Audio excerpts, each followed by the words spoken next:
Hello friends, study with BS classes में आपका बहुत बहुत स्वागत है। आज हम साइंस एंड टेक्नोलॉजी के अंतर्गत इंफॉर्मेशन टेक्नोलॉजी और कंप्यूटर्स के बारे में जानेंगे। तो सबसे पहले देखते हैं कि संचार संप्रेषण की दो प्रमुख प्रणालियाँ हैं। कौन कौन सी? एनालॉग सिस्टम, इसमें संचार संकेतों को विद्युत धारा या रेडियो तरंग में परिवर्तित कर संप्रेषित किया जाता है। इस प्रणाली में गुणवत्ता, गोपनीयता और सुरक्षा अपेक्षाकृत कम होती है। इसे कूटबद्ध नहीं किया जा सकता है। दूसरा होता है डिजिटल सिस्टम। इस प्रणाली में संचार संकेतों को सर्वप्रथम डिजिटल आंकड़ों में या बाइनरी कोड में बदल दिया जाता है तथा इन परिवर्तित संकेतों को विद्युत धारा या विद्युत चुंबकीय तरंगों के रूप में प्रेषित किया जाता है। बाइनरी संकेत 0 और 1 दो अंकों से मिलकर बने होते हैं, जिन्हें बिट कहते हैं। डिजिटल संचार में आंकड़ों को कोडबद्ध किया जाता है, जिससे इसकी गोपनीयता, सुरक्षा और गुणवत्ता बेहतर होती है। डिजिटल संचार या बिट्स की प्रणाली के लिए ट्रांजिस्टर का प्रयोग किया जाता है। संप्रेषण माध्यम के आधार पर संचार के प्रकार कौन कौन से होते हैं? तार संचार होता है, जिसमें ओपन वायर पेयर होता है, कोएक्सियल वायर होता है, ऑप्टिकल वायर होता है ना। अब हम देखेंगे ऑप्टिकल फाइबर के बारे में। ऑप्टिकल फाइबर में आंकड़ों का संप्रेषण प्रकाश या लेजर के रूप में किया जाता है। प्रकाश संकेत पैदा करने के लिए एलईडी का प्रयोग किया जाता है, जिसकी ऊर्जा मांग अत्यंत कम है। ऑप्टिकल फाइबर में विद्युत धारा से संबंधित प्रतिरोध की समस्या नहीं होती है। फलस्वरूप यह एक ऊर्जा दक्ष प्रणाली है। इसमें रिपीटर यंत्र की आवश्यकता भी नहीं होती है। लेजर आधारित WDM वेव डिवीजन मल्टीप्लेक्सिंग तकनीक के प्रयोग से इसमें एक साथ अलग अलग आवृत्तियों के लेसर संकेतों को प्रेषित किया जा सकता है। ये एक साथ हजारों संकेत को संप्रेषित कर सकता है। बेतार संचार में क्या क्या है? लॉन्ग रेडियो वेव्स आती है, जिन्हें ग्राउंड वेव कहते हैं। शॉर्ट रेडियो वेव्स आती है, जिसे स्काई वेव कहते हैं। माइक्रोवेव आती है, जिन्हें स्पेस वेव कहते हैं। लॉन्ग रेडियो वेव, इसमें बड़े भौगोलिक क्षेत्र में रेडियो संचार स्थापित किया जाता है। शॉर्ट रेडियो वेव, ये आयन मंडल से टकराकर लौट आता है। इसका इस्तेमाल रेडियो प्रसारण और सुदूर रेडियो संचार के लिए किया जाता है। माइक्रोवेव, ये आयन मंडल को भेदकर अंतरिक्ष में चला जाता है, जिसे संचार उपग्रह के द्वारा पृथ्वी पर परावर्तित किया जाता है। इससे DTH, VSAT और सैटेलाइट फोन जैसी सुविधाएं प्राप्त होती है। अब आता है हमारा मोबाइल संचार में किसी बड़े भौगोलिक क्षेत्र को छोटे छोटे सेल में बांट दिया जाता है, जिसे BTS कहते हैं। सभी BTS आपस में माइक्रोवेव संकेतों के द्वारा मोबाइल नेटवर्क का निर्माण करते हैं, जिससे उपभोक्ता अपने मोबाइल फोन के द्वारा जुड़ता है। मोबाइल संकेतों का आदान प्रदान BTS आधारित इस नेटवर्क के द्वारा होता है। सभी BTS एक केंद्रीय MSC से जुड़े होते हैं, जो मोबाइल नेटवर्क का नियोजन करता है। अब हम जानेंगे वो जो जनरेशन कंप्यूटर होता है, जैसे फर्स्ट जी, सेकेंड जी, थर्ड जी, 4G, है ना।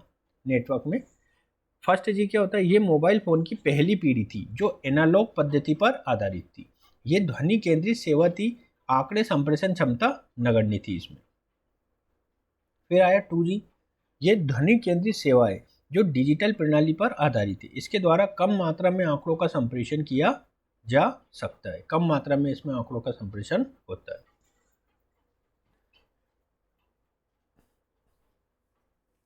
सेकेंड जनरेशन के बाद सभी जनरेशन आंकड़ों की संप्रेषण क्षमता बढ़ाने के लिए लक्षित है। 2G के साथ ही मोबाइल की ध्वनि सेवा अपने उच्चतम सेवा या क्षमता पर स्थापित हो गई है। अब आता है 3G, थर्ड जनरेशन। ये आंकड़ा आधारित सेवा है, जिसमें आंकड़ों की संप्रेषण क्षमता 2 Mbps है। इसमें HSPA high speed packet access तकनीक का प्रयोग किया गया है। 3G के द्वारा मोबाइल ब्रॉडबैंड की सेवा प्राप्त हुई है। इससे video calling, internet calling, online gaming, online streaming जैसी सेवाएं उपलब्ध हुई है। फिर आता है हमारा 4G। ये पूर्ण रूप से इंटरनेट प्रोटोकॉल आधारित सेवा है, जिसमें आंकड़ों का संप्रेषण दर 10 Mbps या उससे अधिक हो सकता है ना। आईपी आधारित सेवा होने के कारण इसमें ध्वनि संकेत और आंकड़ों का संप्रेषण इंटरनेट के माध्यम से ही किया जाएगा। इसके लिए अलग से वॉइस नेटवर्क की आवश्यकता नहीं होगी। भारत में 4G की शुरुआत 2012 में कोलकाता शहर में हुई थी, है ना।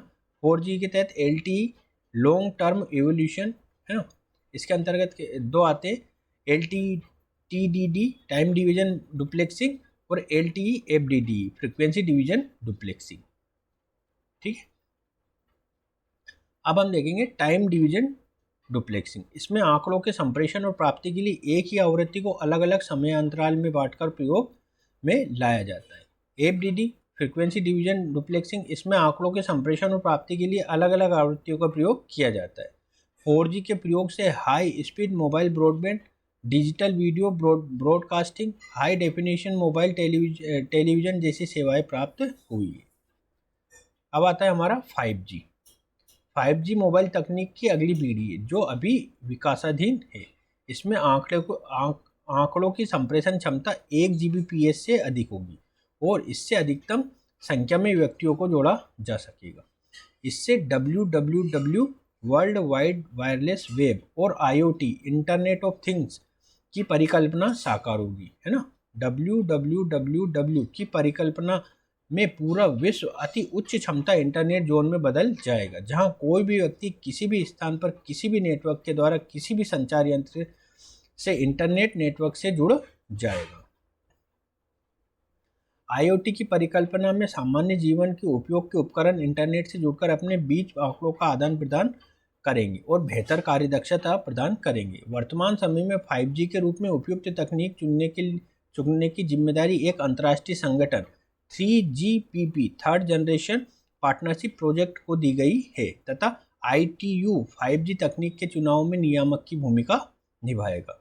प्रयोग के तौर पर चीन, अमेरिका, जापान तथा यूरोप जैसे देशों में 5G नेटवर्क को स्थापित किया गया है। नोकिया तथा सैमसंग जैसे मोबाइल कंपनियों ने अपने स्तर पर 5G नेटवर्क का विकास किया है। भारत में BSNL ने 5G तकनीक पर आधारित IoT सेवाओं को शुरू करने की घोषणाएं की है तथा एयरटेल ने अपने नेटवर्क को 5G रेडी बना लिया है। हालांकि 5G की वैश्विक मानव तकनीक अभी तक स्थापित नहीं हुई। अब हम देखेंगे वायरलेस कम्युनिकेशन। इसके अंतर्गत देखेंगे near field communication, RFID, Bluetooth, WiFi, LiFi, WiFi, project Loon, WiMAX, इन सब चीज़ों को देखेंगे। तो अब हम देखेंगे सबसे पहले नियर फील्ड कम्युनिकेशन NFC। इसके द्वारा रेडियो आवृत्ति की मदद से कुछ इंच की दूरी तक कम मात्रा में आंकड़ों को संप्रेषित किया जा सकता है। NFC प्रणाली में आंतरिक ऊर्जा स्रोत या बैटरी की आवश्यकता नहीं होती है। इस प्रणाली की ऊर्जा मांग अत्यंत कम होती है, जिसे रेडियो आवृत्तियों से ही प्राप्त कर लिया जाता है। दो NFC यंत्रों को आपस में स्पर्श करने पर उनके बीच स्वचालित तरीकों से आंकड़ों का आदान प्रदान किया जा सकता है। इसमें डिवाइस पेयरिंग की आवश्यकता नहीं होती। NFC का प्रयोग बस और ट्रेन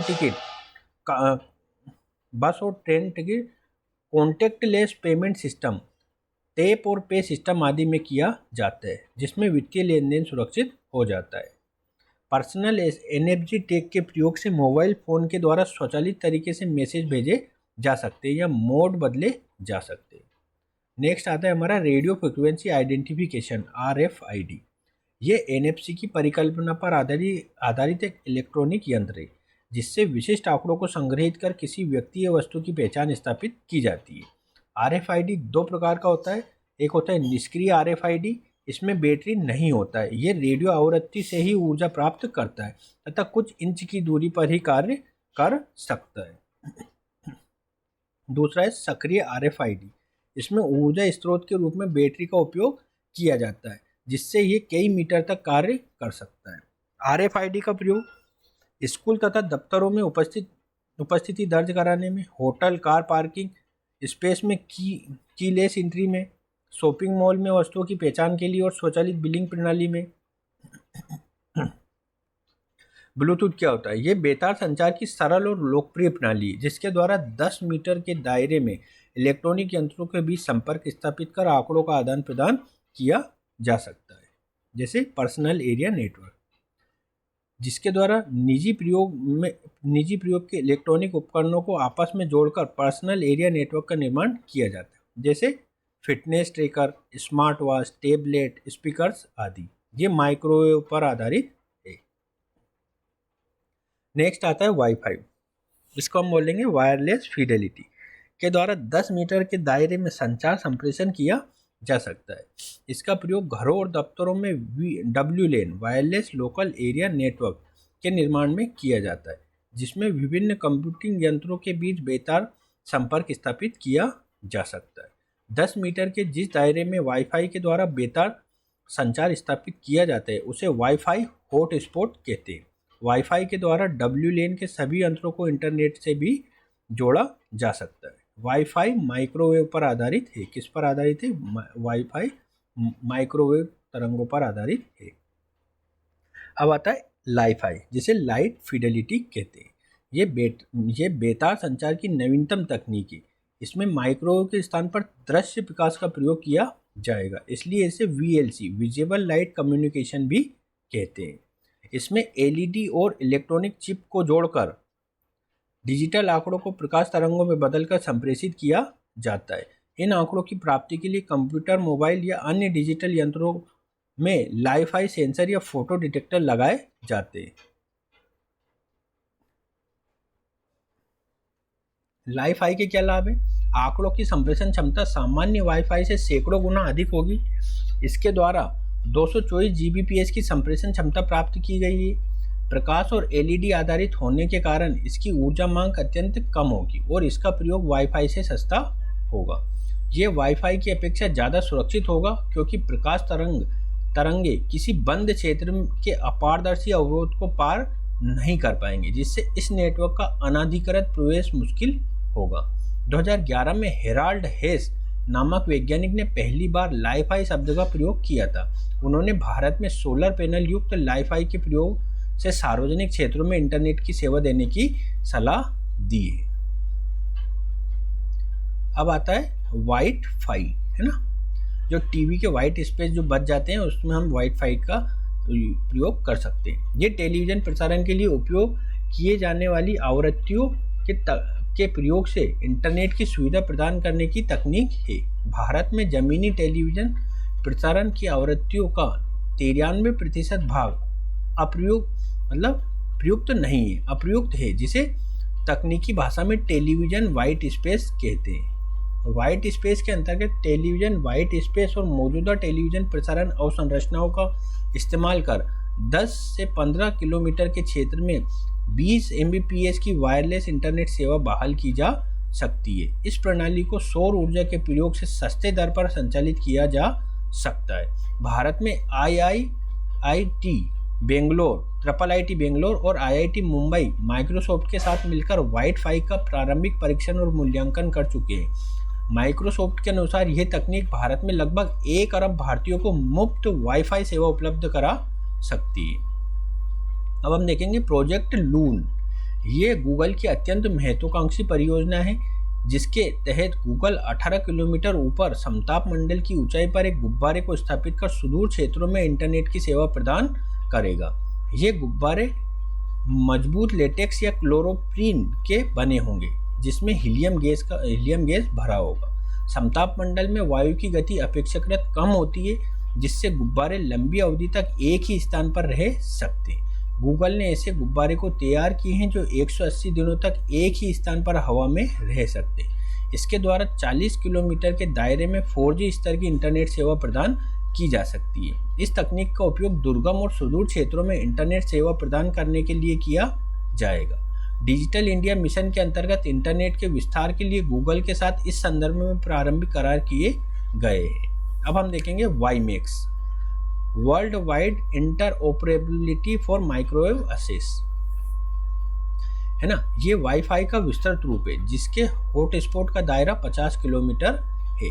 इसके द्वारा 75 Mbps की स्पीड से पूरे शहर में इंटरनेट सेवा प्रदान की जा सकती है। भारत में वाईमैक्स की शुरुआत BSNL के द्वारा की गई है। WiMAX educational hub, industrial hub, commercial hub जैसे क्षेत्रों में ऊर्जा दक्ष और सस्ती इंटरनेट सेवा प्रदान कर सकता है ना।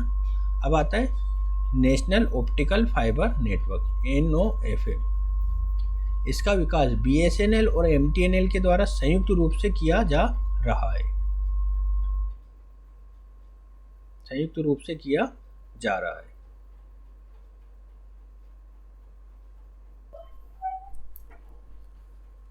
नेशनल ऑप्टिकल फाइबर नेटवर्क, इसका विकास BSNL और MTNL के द्वारा संयुक्त रूप से किया जा रहा है।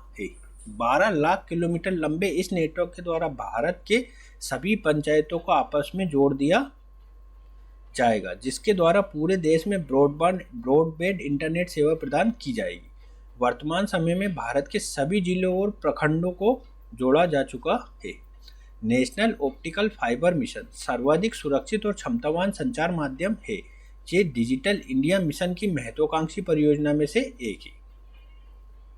इसके द्वारा ई-गवर्नेंस, टेलीमेडिसिन, टेली एजुकेशन संबंधित सेवाएं उपलब्ध कराई जाती है ना।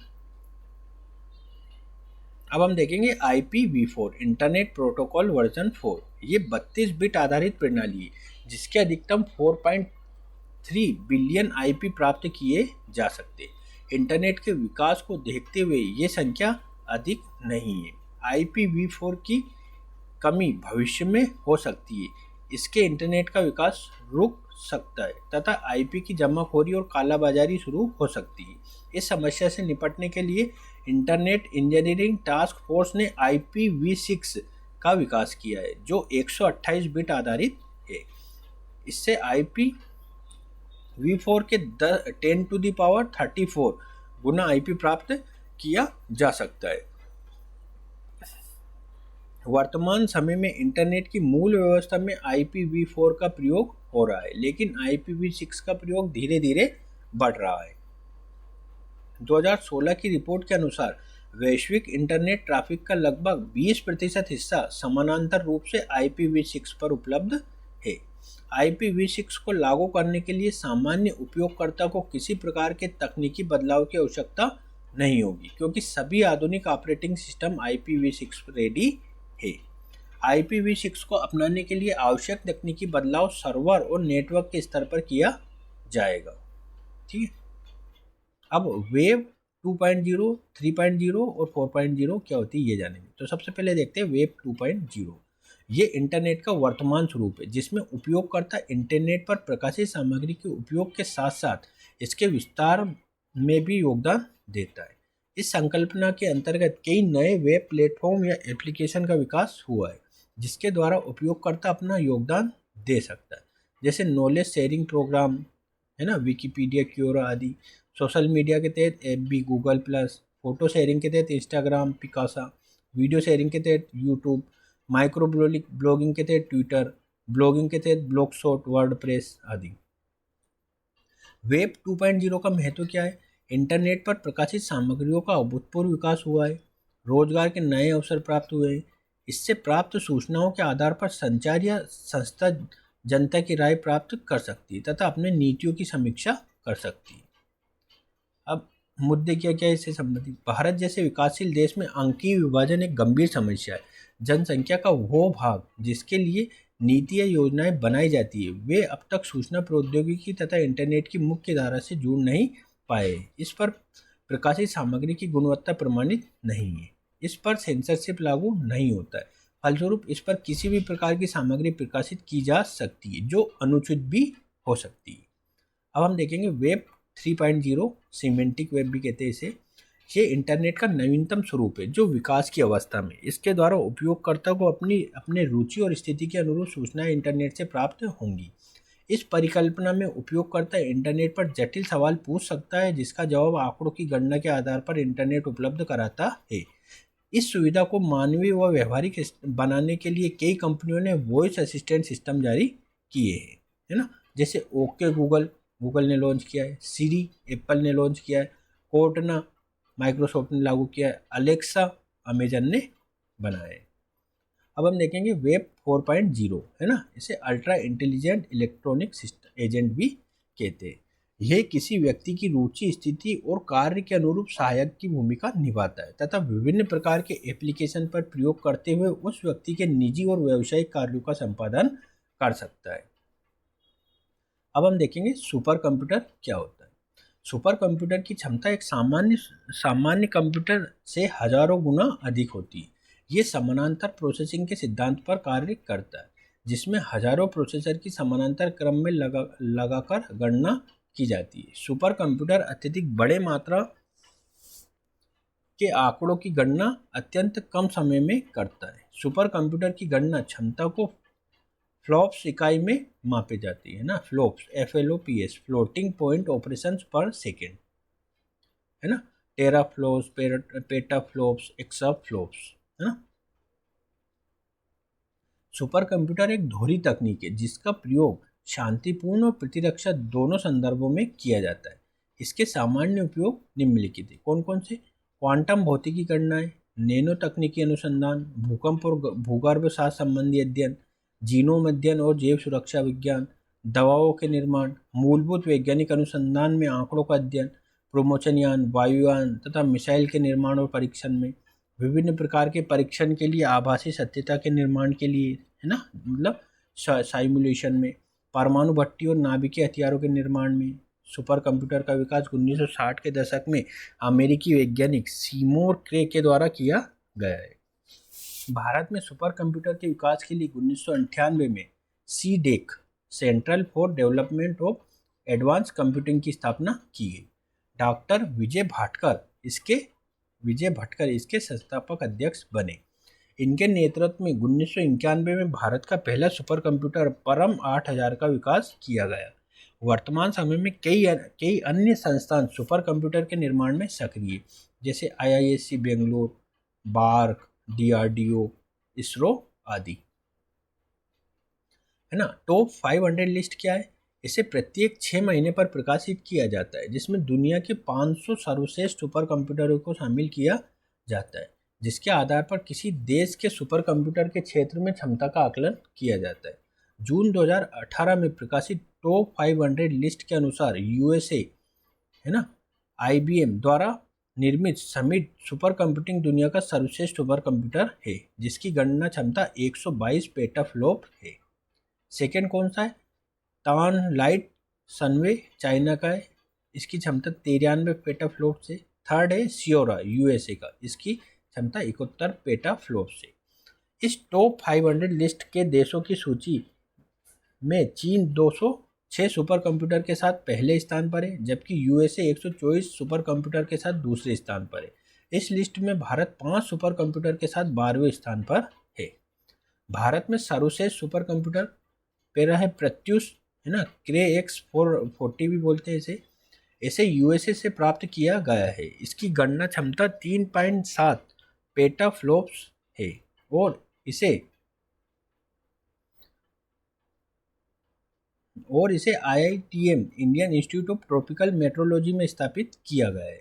ये मौसम संबंधी गणना करने वाले सुपर कंप्यूटरों में विश्व में चौथे स्थान पर है। टॉप 500 लिस्ट में इसका स्थान 39 है। नेक्स्ट आता है मिहिर क्रे XC40, USA से प्राप्त भारत का दूसरा सर्वश्रेष्ठ सुपर कंप्यूटर है और इसे नोएडा स्थित national centre for medium range weather and forecasting में स्थापित किया गया है। इसकी गणना क्षमता 2.57 पेटाफ्लॉप है और टॉप 500 लिस्ट में ये 66वें नंबर पर है। नेक्स्ट आता है परम युवा सेकेंड। ये CDEC भारत द्वारा निर्मित सर्वश्रेष्ठ सुपर कंप्यूटर है। इसकी गणना क्षमता 0.5 पेटाफ्लॉप है ना। इसे 500 टेराफ्लोट्स भी कहते हैं। इसे पुणे CDEC में स्थापित किया गया है और इसे वैज्ञानिक आंकड़ों के अध्ययन के लिए लाया जाता है। इस कंप्यूटर को नेशनल नॉलेज नेटवर्क से जोड़कर इसकी सेवाओं को IIT और NIT को उपलब्ध कराया जाता है। ग्रिड कंप्यूटिंग क्या होता है? ये एक ऐसी अवसंरचना है जिसमें किसी बड़े भौगोलिक क्षेत्र में स्थित सुपर कंप्यूटिंग प्रणालियों को आपस में जोड़कर उनका सामूहिक उपयोग किया जा सकता है तथा अन्य क्षेत्रों तक इसकी सेवा पहुंचाई जा सकती है। 2008 में CDEC के द्वारा राष्ट्रीय ग्रिड गरुड़ का विकास किया गया, जिसके द्वारा 17 शहरों में सुपर कंप्यूटरों को आपस में जोड़ा गया। National super computing mission NSM इस मिशन की मंजूरी 12वीं पंचवर्षीय योजना के अंतर्गत मंत्रिमंडल की वैज्ञानिक समिति के अनुमोदन पर किया गया था। हालांकि इसके लिए आवश्यक राशि 4500 करोड़ का आवंटन अप्रैल 2015 में किया गया। इस मिशन का उद्देश्य अगले 5 से 6 वर्षों में 70 सुपर कंप्यूटर का निर्माण करना है, जिसे 17 अलग अलग शहरों में स्थापित किया जाएगा। इनमें कई सुपर कंप्यूटर एक्साफ्लॉप स्पीड के होंगे। इस मिशन का लक्ष्य सुपर कंप्यूटर के क्षेत्र में भारत की स्थिति को सुधारना है, जो मूल वैज्ञानिक अनुसंधान को बढ़ावा देने के लिए आवश्यक है। इस मिशन को पूरा करने की जिम्मेदारी सीडेक पुणे और IISc बेंगलोर को दिया गया है। इस मिशन से बनने वाला प्रथम सुपर कंप्यूटर है। इस मतलब जब ये बन रहा था उस IIT खड़गपुर में स्थापित किया जाएगा, है ना। इस मिशन से बनने वाला प्रथम सुपर कंप्यूटर IIT खड़गपुर में स्थापित किया जाएगा। शायद ये हो गया होगा, ये फैक्ट आपको चेक करना पड़ेगा। अब देखेंगे हम क्वांटम कंप्यूटर। क्वांटम कंप्यूटर क्या होता है? इसमें क्यूबिट्स होते हैं। ये कंप्यूटिंग की एक नई तकनीक है जिसमें आंकड़ों की गणना के लिए क्वांटम यांत्रिकी के सिद्धांतों का प्रयोग किया जाता है। क्वांटम कंप्यूटर इलेक्ट्रॉन के प्रभाव के स्थान पर इलेक्ट्रॉन स्पिन के प्रयोग से क्यूबिट की प्राप्ति करते हैं। चूँकि इलेक्ट्रॉन जोड़ों में पाए जाते हैं, फलस्वरूप इसमें 4 क्यूबिट की प्राप्ति होती है। क्वांटम कंप्यूटर ट्रांजिस्टर के स्थान पर क्वांटम डॉट या क्वांटम लूप का प्रयोग किया जाता है, जो अर्धचालकों की नैनो संरचना है। ये सामान्य आंकड़ों को गणना के लिए क्यूबिट में बदल देता है। क्वांटम कंप्यूटिंग की अवधारणा क्वांटम यांत्रिकी के 2 सिद्धांतों पर कार्य करती है। कौन कौन से? पहला है सुपरपोजिशनिंग। इसके द्वारा अलग अलग प्रकार के इलेक्ट्रॉन स्पिन युग्मों की प्राप्ति की जाती है। दूसरा है इंटेंजलमेंट। इसके अंतर्गत किसी इलेक्ट्रॉनिक युग्म में एक इलेक्ट्रॉन स्पिन में बदलाव करने पर दूसरे इलेक्ट्रॉन में भी पूरक बदलाव हो जाता है। यह बदलाव क्यूबिट गणनाओं के लिए आवश्यक है।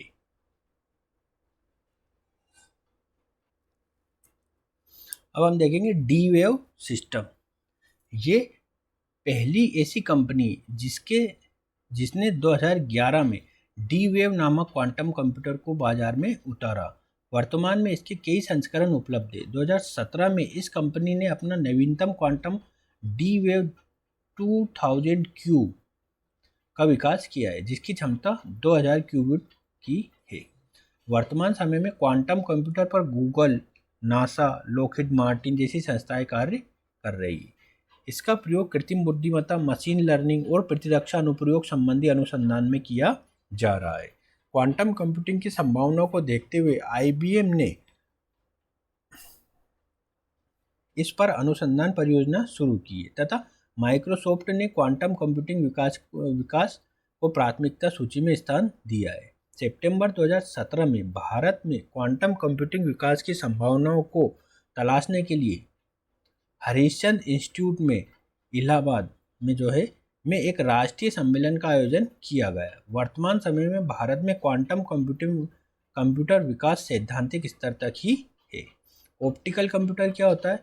यह फोटोनिक कंप्यूटिंग ये नवीनतम कंप्यूटर संकल्पना है जिसमें बाइनरी आंकड़ों की प्राप्ति और गणना फोटॉन के प्रभाव के द्वारा की जाएगी। ऐसी कंप्यूटर प्रणाली में आंकड़ों का संप्रेषण और प्राप्ति प्रकाश पुंज के रूप में किया जाएगा। ये प्रणाली LED और ऑप्टिकल फाइबर पर आधारित होगी, जिसकी ऊर्जा मांग अत्यंत कम होगी, लेकिन प्रोसेसिंग क्षमता कई गुना अधिक होगी। ऑप्टिकल कंप्यूटर के विकास के सबसे बड़ी बाधा प्रकाश आधारित प्रोसेसर का उपलब्ध नहीं होना है। हालांकि MIT है ना, मैसाचुसेट्स इंस्टीट्यूट ऑफ टेक्नोलॉजी जो अमेरिका में है के शोधकर्ताओं ने 2016 में प्रकाश आधारित सरल ट्रांजिस्टर का विकास किया है, जो भविष्य में ऑप्टिकल कंप्यूटर के विकास में सहायक सिद्ध हो सकता है। अब हम देखेंगे DNA कंप्यूटिंग या organic computing, molecular computing, biological computing. Molecular computing की अवधारणा में विशिष्ट जैव अणुओं का प्रयोग आंकड़ों का संग्रहण और गणना के लिए किया जाएगा। इसके लिए प्रारंभिक स्तर पर DNA और प्रोटीन अणुओं पर परीक्षण किए गए हैं, जिसमें DNA अधिक उपयुक्त पदार्थ है। DNA में बाइनरी आंकड़ों को नाइट्रोजन क्षार के रूप में विशिष्ट अनुक्रमों में सजाकर लंबी अवधि तक सुरक्षित रखा जा सकता है। इसके लिए डीएनए को किसी कोशिका में प्रवेश कराना होगा। इस कार्य के लिए बेसिलियस सबटिलियस जीवाणु को उपयुक्त माना गया है, जो असामान्य परिस्थिति में भी जीवित रह सकता है और हजारों सालों तक आनुवंशिक पदार्थों में अंतर्निहित आंकड़ों को सुरक्षित रख सकता है। नेचर पत्रिका के अनुसार 1 ग्राम डीएनए में 35 पेटाबिट आंकड़ों को संग्रहित किया जा सकता है तथा 1 किलोग्राम में अब तक के सभी डिजिटल आंकड़ों को संग्रहित करना संभव होगा। डीएनए कंप्यूटिंग की परिकल्पना डीएनए के द्वारा प्रोटीन बनाने पर आधारित है। इसके द्वारा अत्यंत छोटी कंप्यूटिंग प्रणाली का विकास किया जाता है, जो मानव शरीर में प्रवेश कर रोगों का पता लगा सकता है और बीमार कोशिकाओं को नष्ट कर सकता है। 2005-6 में इजरायली वैज्ञानिकों के दल ने डीएनए आधारित अत्यंत सूक्ष्म कंप्यूटिंग प्रणाली के विकास का दावा किया, जो शरीर में कैंसर कोशिकाओं को ढूंढकर नष्ट कर सकता है। ठीक है, अब हम क्लाउड कंप्यूटिंग को अगले वाले वीडियो में देखेंगे। तो आज का वीडियो यही समाप्त करते हैं। वीडियो देखने के लिए बहुत बहुत धन्यवाद।